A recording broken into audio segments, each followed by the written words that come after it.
저는 이제 서초고 통합과학 수업을 이제 올해도 진행을 하게 된 박선영입니다. 많은 아이들이 사실 이제 서초고에 가서 이제 관심도 많으실 거고, 또 어떻게 내신 대비 해야 될지 또 많이 궁금하실 텐데, 제가 오늘 이제 서초고 과학에 대한 모든 내용들을 좀 자세하게 설명드리도록 하겠습니다. 제가 그 통합과학이라는 과목이 한 5년 정도 됐거든요. 근데 제가 5년 동안 서초고 통합과학 수업을 했더라고요.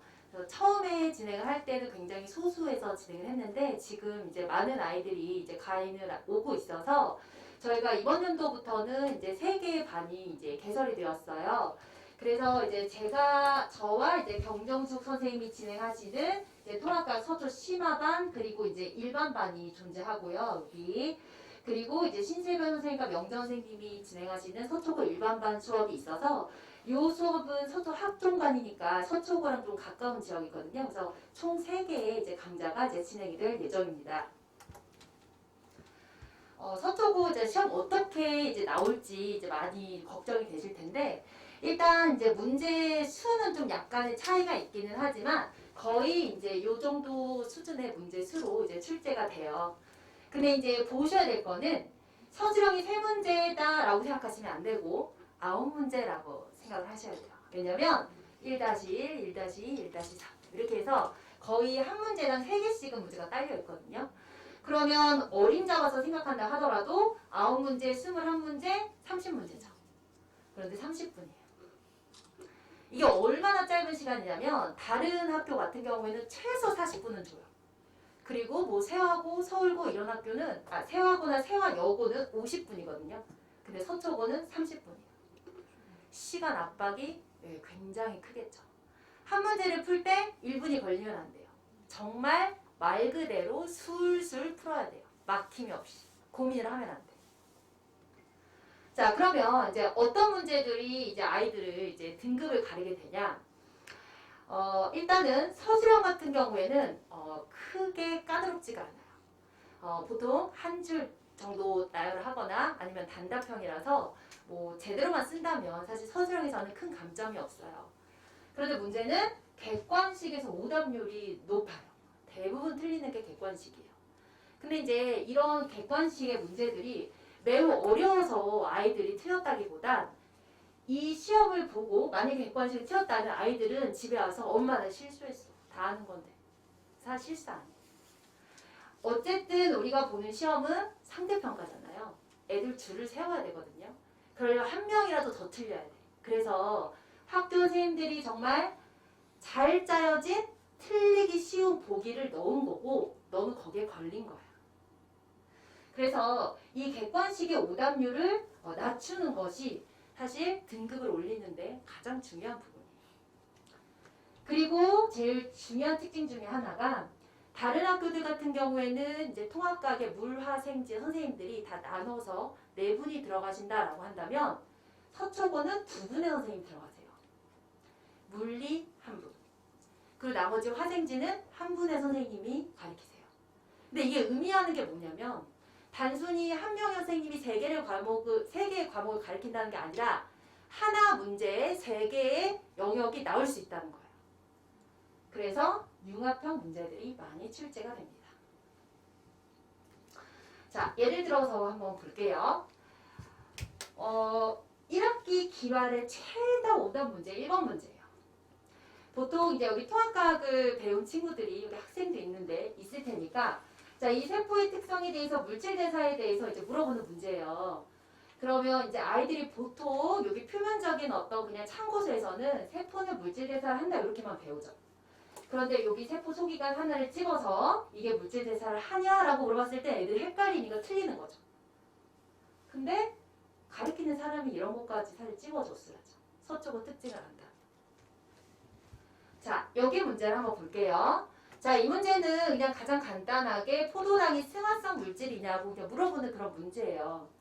그런데 서초고는 이제 교과서보다는 이제 부교재로 수업이 진행이 되거든요.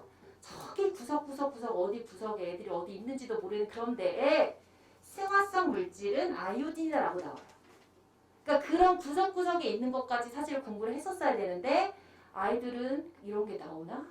공부를 안 하고 넘어가게 되면 한 문제를 틀리는 거죠. 자, 두 번째 융합형 문제 예를 한번 보여드릴게요. 자, 이거는 이제 지각을 구성하고 있는 물질에 대한 문제예요. 보통 지압이죠.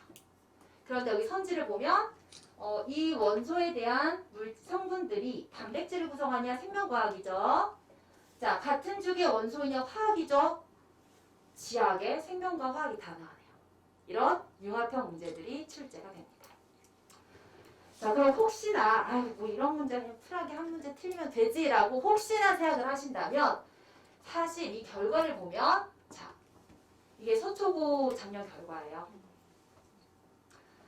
기함할 일이 있죠. 1등이 98점이에요.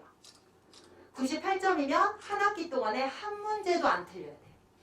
근데 더 무서운 건 동점자가 5명이야. 서초고는 10명까지 1등급이에요. 그런데 5명이 1등이네요. 그리고 2등급 컷이 94점. 94점이면은 다른 학교 같은 경우에는 1등급 컷이에요. 얼마나 촘촘한지 보이시겠죠? 네. 그리고 사실 더 놀라운 건 그 1등급의 아이들이 1년 내내 큰 변화가 없어요. 작년에 이제 저는 이제 대강의를 하는 사람은 아니다 보니까 제 수업은 이제 25명 정도가 정원인데 그 중에 23명이 1, 2등급 안에 있었어요. 제가 감히 서초구의 수준을 좀 올렸다고 해도 되겠죠. 네. 그런데 그 중에 1등급이 7명이었거든요.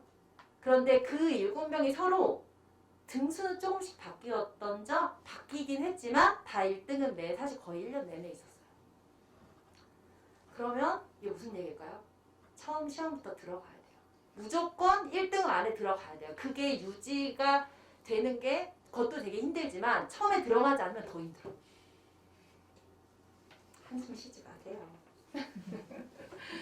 자, 그러면 아무리 이제 그렇게 어렵다 한다 하더라도 방법은 있겠죠? 네, 제가 어쨌든 간에 많은 이제 1등급의 아이들을 만들면서 이제 어떻게 만들었는지 이제 그 방법인데 일단 네, 기본 개념 정리를 합니다. 특히 서초고는 부교재로 수업이 진행이 돼요. 그래서 그 부교재에 있는 모든 내용들을 사실 다 암기를 하고 있어야 돼요. 모두. 정말 구석에 있는 것까지. 근데 중요한 건 그거를 정말 암기를 했는지 정말 정리가 되어 있는지 확인을 해주는 게 굉장히 중요하다는 거죠. 애들한테는. 왜냐면 애들은 안다고 생각하니까. 그걸 진짜 알고 있는지 확인을 시켜줘야 돼요. 어느 정도까지? 부교재 예시 하나하나. 부교재에 있는 문제 하나하나 다 풀려가면서 정말 개념 꼼꼼하게 정리해야 돼요. 왜? 한 문제 틀리면 1등급 안 나온다니까요. 점수 보셨잖아요. 자, 그러면 어떻게 공부를 시키냐. 자, 요것이 이제 서초고 부교재예요. 5년 동안 안 바뀌고 있습니다. 네.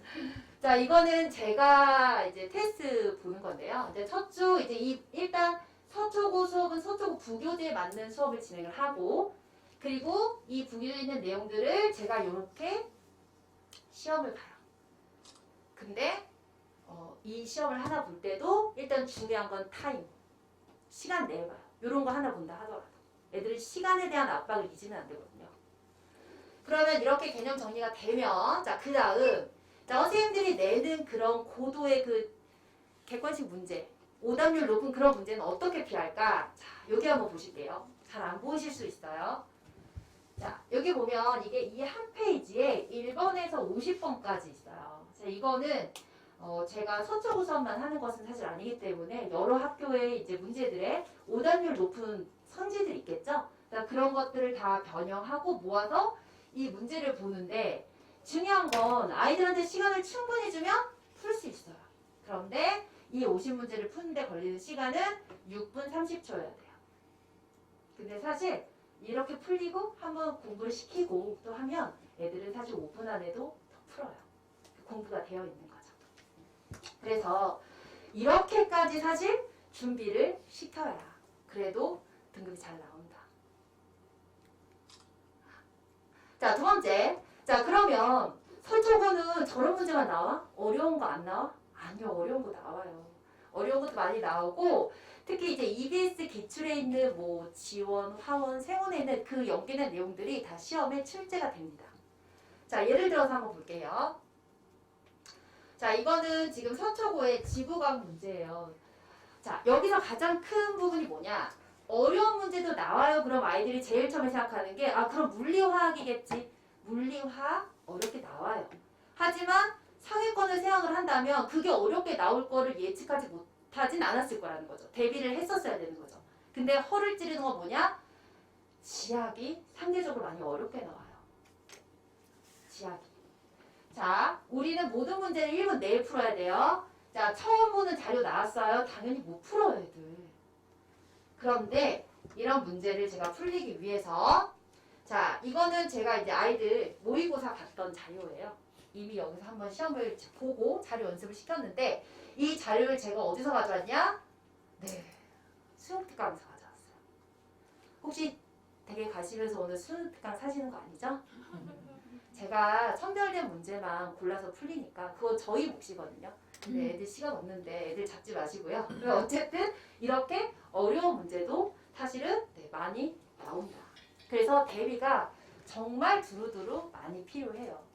근데 이렇게까지 준비를 시켜도 사실 저는 좀 욕심이 많은 사람인데 10명 중에 7명밖에 1등급 안 나오더라고요. 저는 10명을 만들고 싶거든요. 그래서 제가 이번 연도부터는 저희 학원에서 서초고 지구과학을 담당하고 있는 정정수 선생님과 파트너로 해서 심화반, 일반반 수업을 진행을 하게 되었습니다. 자, 그러면 제 영어의 파트너 정정수 선생님 소개해드리겠습니다.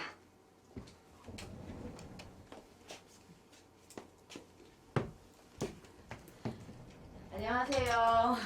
서초고 통합과학을 담당하게 될 경정숙입니다. 만나서 반갑습니다. 네, 저는 서초고 지구과학 수업을 현재 한 4년간 서초고 지구과학 수업을 담당해서 진행하고 있고요. 그리고 반포고 통합과학, 세화여고 통합과학을 계속 한 5, 6년 동안 계속 맡아서 이 지역에서 계속 수업을 하고 있었어요. 박사님 선생님 되게 욕심 많으시죠? 10명 1등급인데 7명 대단하지 않으세요? 정말 열심히 하시는 것보다 더 훌륭한 거, 더 잘하셔서 결과를 완벽하게 만들어 내신 선생님인데 제가 또 그 욕심을 또 채워드리고자 한 3명을 제가 만들어야 되네요. 30%의 지분으로 제가 100%를 만들기 위해서 전략적으로 투입되었다는 거 꼭 기억해 주셨으면 좋겠습니다. 네, 너무 제가 이제 설명드리고 싶은 건 서초고 맨 처음에 저희가 수업을 진행할 때는 서초고 반만 운영을 했어요. 박사님 선생님이 처음 시작하실 때. 근데 이제 결과가 좋다 보니까 아이들이 점점 늘어서 그 다음 해에는 일반반, 그 다음 심화반 이렇게 나눠서 2개의 반으로 수업을 진행했고요. 그리고 이제 저렇게 욕심쟁이 선생님이 수업을 하시다 보니까 아이들과 부모님을 훨씬 더 잘 만족시키다 보니 아이들이 점점 늘었어요. 그래서 저희가 올해에는 일반반, 심화반 안에 전문적인 선생님 2분이 팀을 이뤄서 아예 서초고에 모든 걸 좀 걸어보자. 전략적으로 서초고를 한번 우리가 열심히 좀 수업을 진행해보자 라고 서초고에 힘을 실어서 3개의 반을 지금 운영하게 되었고 일명 올스타반, 학원에서 가장 경험도 많고 열심히 수업하고 계시는 선생님들로만 구성해서 저희가 지금 수업을 운영할 계획입니다. 근데 이제 수업을 운영할 때에도 수업 반을 좀 나눴어요. 심화반 수업과 일반반 수업으로 나눴는데 혹시 이제 우리 아이가 무조건 억지로 이제 심화반에 들어가서 공부를 해야지만 꼭 1등급이 나오는 거 아니냐 이렇게 이제 생각을 하실까봐. 근데 요즘 부모님들은 많이 현명하셔서 우리 아이들의 학습 성향을 너무 잘 알고 계시더라고요. 그래서 그 성향에 맞게 반을 선택하실 수 있게 제가 그 2반의 운영에 대해서 잠깐 말씀을 드리려고 합니다. 심화반 수업과 일반반 수업의 일단 공통점이에요. 공통점은 동일한 커리큘럼으로 수업이 진행된다는 거예요. 그러니까 이게 무슨 말씀이냐면 한 주에 진행되어지는 수업의 내용이 같다는 거예요. 단원의 내용이 같다. 그리고 두 번째는 아까 들으셨죠? 저기 부교재를 엄청나게 디테일하게 봐야 되는 거.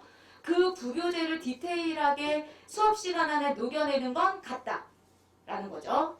그리고 난이도 높은 문제도 풀어야죠. 아까 그 선별된 문제들, 그러한 문제들 또한 모든 반에서 동일하게 다 풀립니다. 요것까지는 동일해요. 심화반이나 일반반이나. 그럼 심화반과 일반반이 가지고 있는 가장 큰 차이점 바로 속도의 차이예요. 속도의 차이. 개념을 설명할 때 심화반 다 안다고 해서 너희들 이거 알지? 이렇게 빼는 내용 없어요. 아이들이 알아도 반드시 한번 점검하고 가야 되는 내용들이 있거든요. 그럼 이러한 내용들은 1부터 100까지 다 해요. 심화반, 일반반 모두 다. 하지만 심화반 친구들은 그거를 습득하는 능력이 조금 빠르다 보니까 개념을 진행하는 속도가 조금 빠르게 진행이 될 겁니다. 그럼 우리 아이가 개념 잘하는데 뭔가를 습득하는데 시간이 조금 오래 걸려? 조금 빨리 걸려? 요걸로 이제 심화반과 일반반을 좀 나누시면 되겠죠? 그럼 이제 심화반은 개념 설명이 조금 빨리 진행이 되다 보니 문제를 풀이할 수 있는 시간이 조금 늘어나요. 그러면 조금 더 다양한 문제 유형을 그 시간 안에 좀 다룬다. 그렇다고 절대 일반반에서 진행되어지는 그 시험의 난이도, 문제 푸는 그 난이도의 문제들이 뭐 쉬운 문제만 푼다거나 이렇게 진행되지 않아요. 그리고 저희가 박사장 선생님과 제가 또 같은 심화반과 일반반 수업을 이렇게 진행하고 있다 보니까 반 이동이 아주 유연하게 일단 뭐 심화반에 들어왔지만 조금 더 시간이 조금 필요한 친구는 이동할 수 있고 또 일반반에서 수업을 하다가도 조금 빨리 이렇게 진행이 되면 저희 선생님들하고 같이 상의해서 얼마든지 유연하게 반 이동을 할 수 있게 저희가 계획하고 있습니다. 저희 정말 이번에 서초고 이를 갈고 준비하고 있거든요. 네, 여기 부모님들 오셨으니까 늦게 시간 내서 오셨으니까 이런 운영을 가지고 계획을 가지고 지금 저희가 계획하고 있다는 거 꼭 기억하셨으면 좋겠고 심화반을 갈 수 있는 방법은 두 가지 방법이 있어요. 심화반은 첫 번째는 저희 아이들이 지금 여기 학원에서 수업을 듣고 있잖아요. 수업을 듣고 있는 담당 선생님의 추천. 우리 아이가 습득력이 좋다 하면 심화반 추천을 좀 받고요. 두 번째 방법은 심화반이다 보니까 입학 시험이 있습니다. 요 수업 진도를 따라갈 수 있는지 저희가 좀 점검을 해야 되잖아요. 시행착오를 줄여야 되니까. 그래서 그러한 시험을 통해서 심화반을 좀 구성할 예정입니다. 네, 서초고 가서 좋은 결과 얻으려면 서초고를 잘 알고 잘 하고 결과를 잘 만들어 왔던 가윤학원을 보내시면 다음 연도 또한 올해 또한 저희가 완벽한 결과로 좋은 결과로 만족한 결과를 만들어 드리도록 하겠습니다. 감사합니다.